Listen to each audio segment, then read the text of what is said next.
Now, Chris, I love this one here. I love the reference to the debt clock. They had a couple of them in the arena. That was good drama. It was. But at no point did Congressman Ryan say, hey, y'all, by the way, I voted and contributed to 7.8 trillion of that debt on that wall.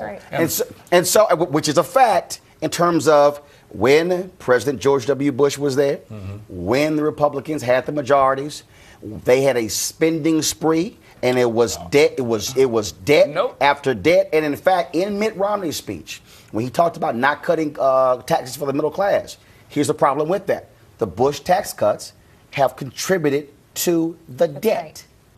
You're absolutely right. There are many Republicans who are not happy with President Bush in terms of what happened with the spending. But they didn't say nothing when he was there. Well, there's a reason why President Bush isn't there. I mean, well, first of all, he only had 2 terms, so he had to go. No, I'm talking about at the convention. In terms of why there's a lot of Republicans who are not happy with the spending spree that Republicans took on, and clearly we're not happy with the spending spree that the Democrats continue. But you're blaming the wrong. No, I'm just saying both parties went on the spending spree. But the one part, the Democrats had to spend money to rescue the economy, dude. We're talking about this. We're talking. It is not a philosophical difference. Really? What about TARP? What about TARP? What about TARP? The stimulus. Everything that he had to do incurs debt. You talk to any reputable economist. As a businessman, you will talk to my business. I can't spend my way to prosperity. But we're not talking about a business. We're talking about a national economy. Fact check.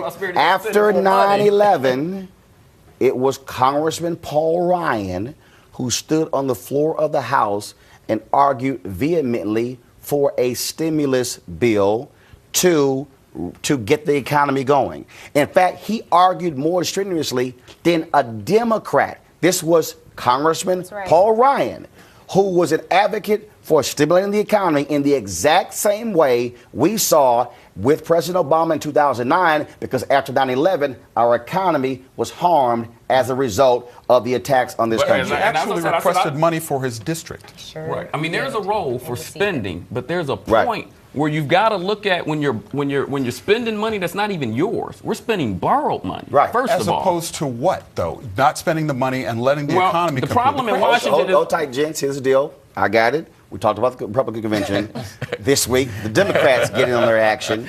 And I caught up with Van Jones at the Republican convention. And he had some interesting comments to say in terms of what the Democrats are faced with. Check this out, and I want to get your response. The Democrats have a big problem. I think the White House has a big problem. I think Obama has a big problem, because we're now 4 years into a catastrophe for black folk, a catastrophe for middle-class black folk in particular. When black middle-class folks don't feel that they have a place to go in Washington, D.C., you know that working and poor and other black folks are going to feel even worse. And so this is something that has to be addressed, that has to be taken on, and I don't want to be in a situation in November where Democrats then turn around and blame black folk for not turning out, when for 4 years black folk were given no reason to turn out. What should Democrats say this week in Charlotte to, in essence, kick off this final stretch to November? I think Democrats should say we're disappointed that we only have one African American in the cabinet, and we're going to try to work harder to make sure that we at least go back to the 3 or 4 that we've consistently had. First of all, Lisa Jackson, EPA is cabinet level. But that's a sub-cabinet. No. Those are not the traditional. Those are not the traditional cabinets. Well, first of all, when you say traditional, she is constitutionally mandated to speak before Congress on environmental issues. That's a fact. So now, and again, I'm speaking as a brother from Detroit. When I say cabinet, most people don't know what that means. Now, first of all, most people don't know what a cabinet is. And that's why it's not going to be said at the Democratic National Convention. What actually should be said is how the president intends to move the country forward. The reality of it is he did inherit a very bad situation. He's tried to make the most of the situation, but we all have work to do. We have to stand together to figure out how we not only move the economy forward, but how we as a nation work together to rebuild what we've started. Joe. And I think specifically to African Americans, because Van is right, he's got a big problem in that area. I don't think the turnout is going to crash. I think it's going to be slightly less, but it's going to be slightly less across the board. I think he has to outline and specify what he has done for African Americans since being in office. And to your point, I think African Americans have to respond with an ask. They have to say, okay, we need this for our communities. We need this kind of specified action. The problem there is that President Obama has already been painted into a certain corner because of his race.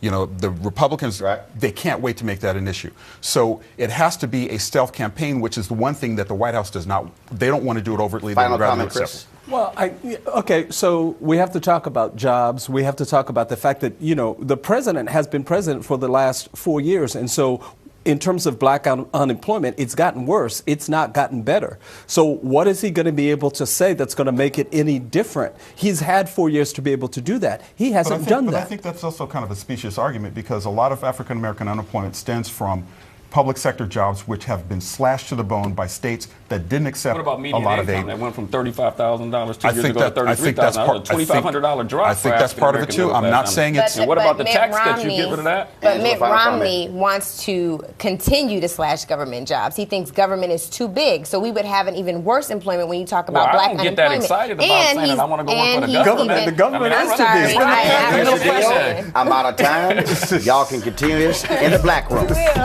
Elroy, Angela, Joe, Chris, we appreciate it. Thanks so much.